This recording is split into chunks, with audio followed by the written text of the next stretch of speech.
喂，hello，喂，終於咧就到咗會場啦。咁其實咧飛機場搭過嚟其實非常之近嘅，咁搭 Uber 其實15-16分鐘咧就到噶啦。嗱，其實今年咧呢一個歐洲最大嘅呢一個音響展咧，第一次就係由咧慕尼黑啦、2C咧過嚟咧呢個音樂之都維也納嘅。咁所以咧可能係因為呢個原因啦今年咧維也納呢一個音響展咧，可能係歷屆無論係個規模啦、展出嘅產品嘅數量啦、booth 嘅參展商嘅數量咧，亦都係咧歷屆之冠嘅啊！咁其實咧，頭先我喺後邊呢個地鐵站行過嚟咧，其實都係非常之近嘅嗱，俾大家睇睇嗱個會場咧就已經係到咗噶啦。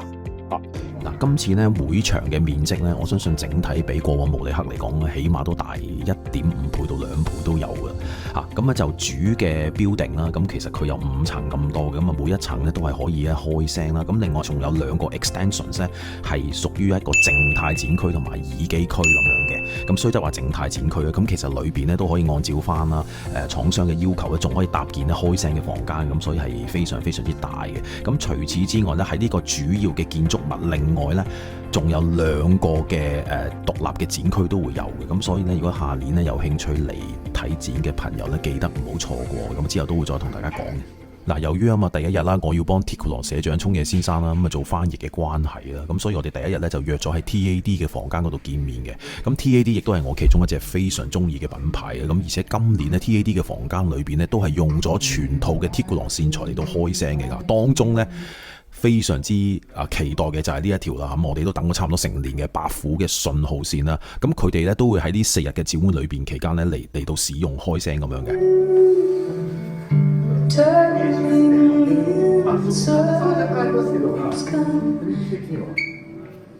嗱，咁佢哋今年咧亦都係展出咗啦，咁佢哋最好賣嘅 Evolutions 嘅系統啦，全套晒冷啦嚇。咁透過 TAD 系統啦，我初步嘅感覺就係呢一條嘅白虎信號線咧，人聲係好有感染力啦。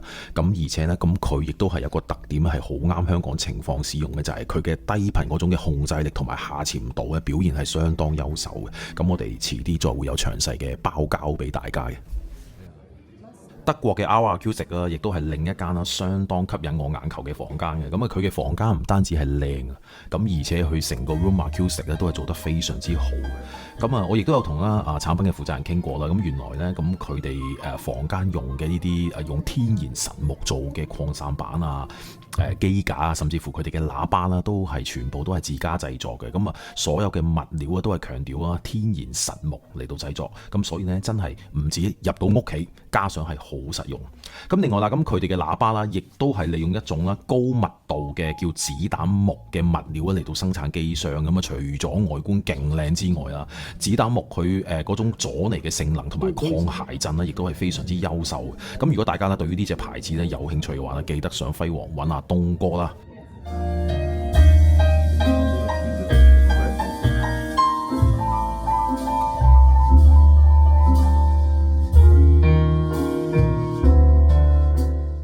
咁由於喺會場電源同埋個接地有幾靚，大家都知啦。咁所以以為睇真啲，原來RR Acoustic 咧喺後邊咧都有放咗啦 Telos 嘅 Master 地盒同埋電源處理嚟到一齊開聲嘅，咁唔怪之咁好聲啦。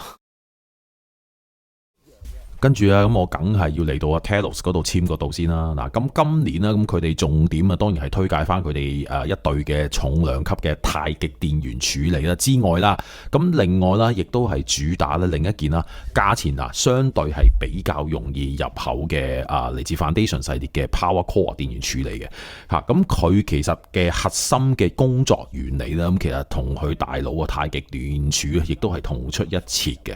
咁另外今年佢哋亦都係主打啦，推出咗2部超級發燒嘅串流器材啦，咁之後我哋亦都有拍片介紹咁樣嘅。喂，嚟到會場啊，咁梗係要去咧Hi-Fi Tuning 個 booth 嗰度朝聖一下啦。咁今年 Hi-Fi Tuning 有啲咩嘢睇咧？咁樣呢條金蛇咧，咁Hi-Fi Tuning 個 CEO 咧Mr. Bernie 佢就話咧 The best of the world， 佢係用咗咧係純銀嘅條片嚟做嘅。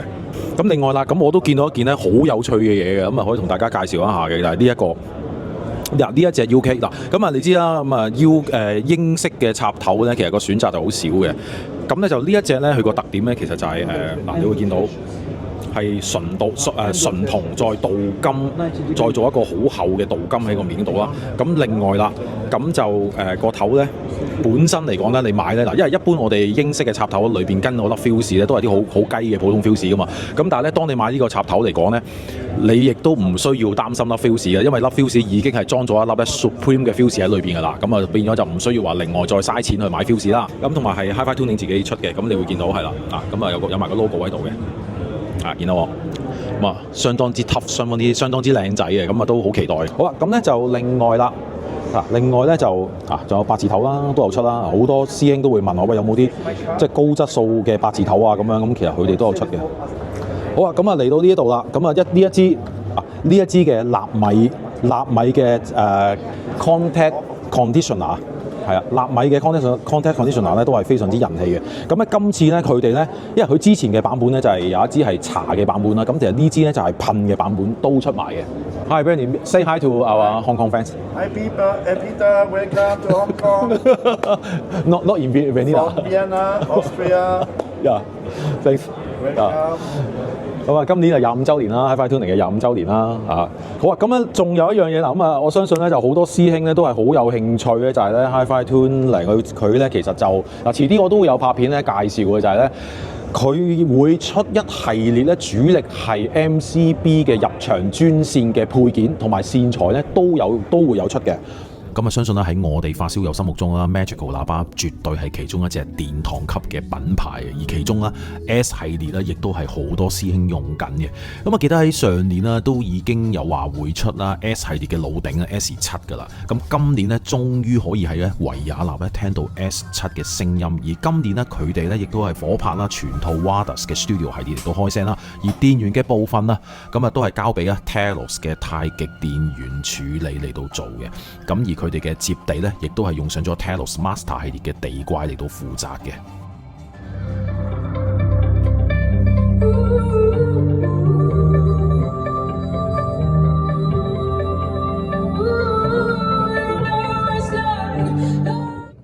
丹麥嘅 Peak Consult 嘅喇叭啦，咁佢嘅音色呢，我一直都係非常之中意。咁啊，今年啊，梗係要去一去佢間房聽下啦。咁佢哋呢，今年嘅展房呢，真係大過上年慕尼黑好多。咁啊，而且仲可以聽到啦。咁佢哋老頂嘅呢一隻 Legacy 系列嘅喇叭啦，咁樣咁啊，仲搭埋啊成套金碧輝煌嘅 CH 去推啊。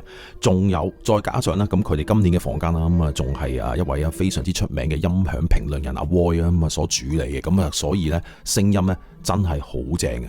咁啊，呢間房仲有少少插曲嘅，咁就係呢，原來呢，佢呢一間房呢係全場唯一呢係唔准錄音同埋拍攝嘅。咁所以呢，我心諗即係喂咁鬼死好聲，如果冇得錄下音啊、拍下嘢啊，咁啊真係好鬼浪費噶嘛。咁啊，所以呢，當時呢，我就同在場嘅工作人員表明啦，咁我係香港 Telos 嘅香港代理咁樣嘅。咁啊，當時嘅工作人員睇到啊，咁啊即刻講，喂，梗係美溫提啦，任拍唔嬲啊！We'll buy and buy, no true love. 阿威仲親自打開Telos 呢一對嘅太極電源處理啊，咁同我哋分享翻啦。咁佢對呢一對電源處理嘅一啲獨特嘅見解同埋玩法，咁啊睇嚟佢真係 Telos 嘅超級粉絲。跟住落去啊，梗係去我哋非常熟悉嘅 Cases 個 booth 嗰度啊，咁啊飲翻2-3杯咖啡先走啦。咁佢個 booth 咧一如既往啊，同慕尼黑一樣噶啦，都係有免費咖啡飲啊。咁下年嚟睇展嘅朋友記得唔好錯過啊。咁啊，而且啦，咁今年咧佢哋重點啦，咁除咗係推介啦，咁啊已經係非常之人氣嘅 E-Wave 嘅呢部 Switch 之外啦，另外啦喺今年嘅第四季度啊，仲會咧推出咧一部咧係非常之好聲嘅 DAC 嘅。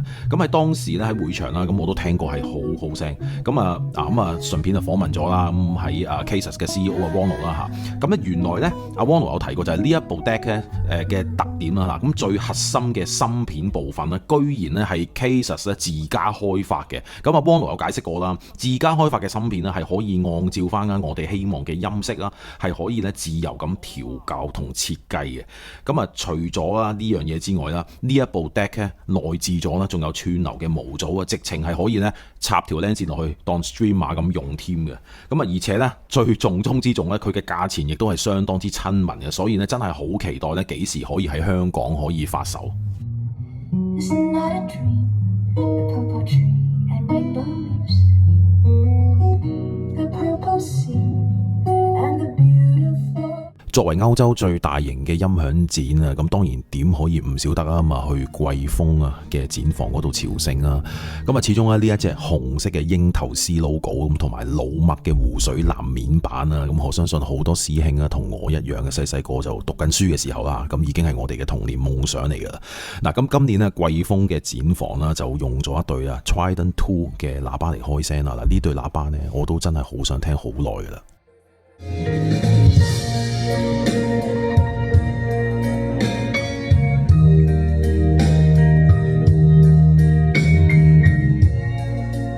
咁啊，之前咧喺 Facebook 都見過噶啦，咁啊肥佬丁今年會推出啊全新嘅 Progression 系列啊，咁啊梗係第一時間衝去望下個真身有幾靚仔啦，咁啊順便仲可以睇埋呢一對啊價值70幾萬係美金嘅呢一隻嘅 Wilson Audio 嘅 Auto Biograph 嘅喇叭，咁啊雖然我買唔起啦，咁啊睇咗落買咗啊。嗱，如果你認為咧咁啊，淨係睇晒個主場館咧就可以收工去食飯嘅話咧，你就走寶啦。咁其實喺主場館嘅另外啊嘛，仲有2個好特別嘅展館啊。咁但係咧就需要咧行大概啊4到8分鐘左右啊先去到嘅。咁喺呢2個展館啦，咁都係一啲咧大型嘅展房，而其中一間咧咁啊仲係喺一度咧商業大廈嘅頂樓嗰度添。咁你上到去咧，仲可以係完全免費咁樣咧飽覽晒成個維也納市嘅風貌。咁啊，我嗰一日咧就啱啱咁好彩啊，天氣係非常之好啊，咁啊仲可以咧望到呢一條多瑙河添啊。咁啊，原來咧藍色多瑙河係真嘅，多瑙河真係藍色嘅。喺呢2個嘅展覽地方啦，咁佢裏邊嘅展房都係特別巨大嘅。咁其中咧，我覺得係值得留意嘅就係RX Series 嘅展房啦。咁佢呢一對嘅號角喇叭咧，喺香港真係好難有咁大嘅地方俾佢發揮，現場感係真係好恐怖。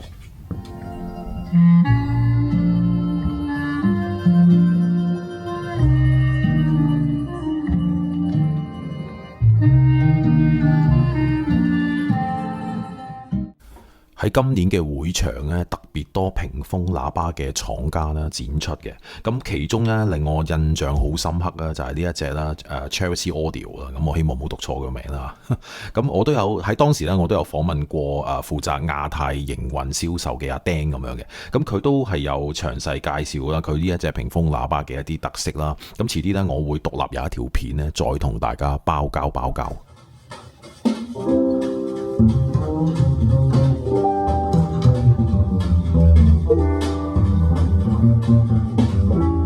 嗱，喺二嫂嘅展房嘅，咁當然唔少得全套一定係老頂 Grandioso 開聲啦。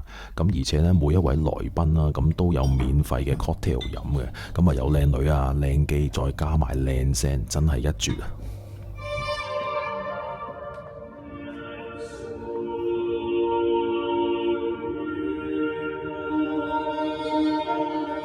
喺歐洲啊 ，Dream Audio 可以為其中一間啦，咁啊專門係做超級發燒品牌嘅一間大型代理商嚟嘅。咁當中大家熟悉好多知名嘅發燒品牌，例如Tyco 啊、PassLab 啊、DS Audio 啊、Shure， 甚至乎係Telos 啊，咁佢哋係都有負責銷售嘅。咁今年啊，咁佢哋嘅展房就用咗一對啊，價錢都係唔惹少啊。咁啊 Coma 嘅一對接近老頂嘅喇叭嚟到開聲嘅。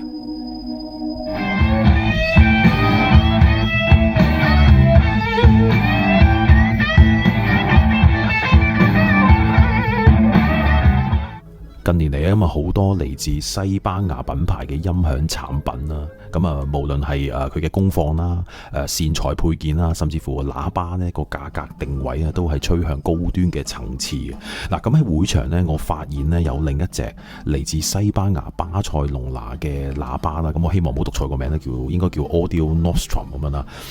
佢嘅聲音咧都係非常非常咁吸引我。咁啊，除咗佢嘅做工係極度靚之外啦，最特別啦嚇，咁佢嘅號角高音咧係經過一個特殊嘅專利設計，令到咧成個高音嘅擴散啦、3D 嗰種嘅立體感啊，都係非常之強勁嘅。咁當然啦，價錢亦都係不菲嘅啦。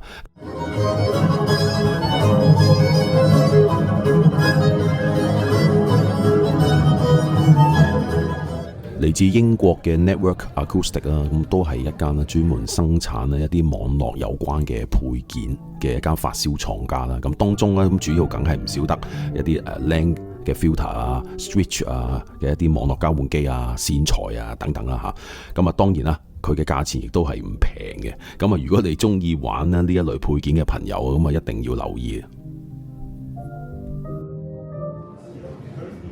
其實喺維也納呢個展裏邊呢，其實都有好多嚟自中國嘅廠家參展嘅。咁當然啦，當中最為突出嘅咁啊，一定係呢一間隱士音響。咁啊，佢嘅房間呢都係非常之巨大。咁啊，加埋配埋呢一對好龐大嘅號角喇叭啦，係可以創造到好強大嘅現場效果嘅。